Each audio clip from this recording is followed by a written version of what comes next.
у путинской России в отношении своих сопредельных государств, пусть даже достаточно союзных, как Казахстан, могут ли быть реально какой-то план действий, который они могут применить даже в условиях войны по какому-то, я не знаю, если не военному вторжению, то что-то вроде аннексии каких-то частей территорий там и так далее. В общеглобальном плане мы же с вами понимаем, что Путин это, так сказать, стягиватель земель советских.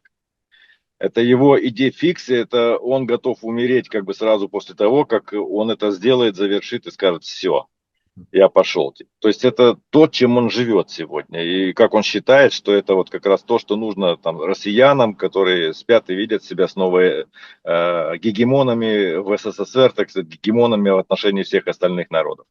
То есть это идея фикс, и мы должны понимать, насколько это для него важно. И в этом плане, конечно же, есть такие планы, и несколько планов, и на всякий случай план А, Б, В и так далее, там по всем этим литерам. Сейчас мы видим активно реализующийся план, ну такой прокси китайский, скажем, где идет экономическое поглощение активов в пользу лиц, так сказать, причастных к российской элите тем или иным образом. Мы это видим сегодня в Казахстане.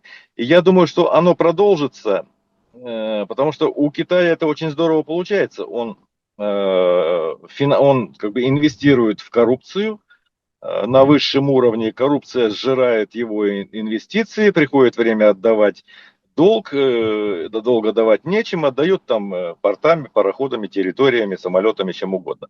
С Казахстаном это вполне может получиться. У Путина есть несколько, конечно, планов. Первый из них, возможно, это вот экономическое поглощение, но если вдруг возникнет ситуация, а в политике ситуации возникают, то вы сами знаете, как они резко меняются, особенно когда в политику зашел Трамп, такой слон в посудной лавке, который еще и умом не блещет, как бы, и в принципе вообще не смотрит, где есть проходы, где нет прохода, где я, там дорога. Поэтому в политике все очень быстро меняется, и Путин, будучи, так сказать, ну такой крысой со стажем, лубянковской крысой со стажем, у него наверняка есть очень большое количество этих планов и с литерами, так сказать, А, Б, С и так далее.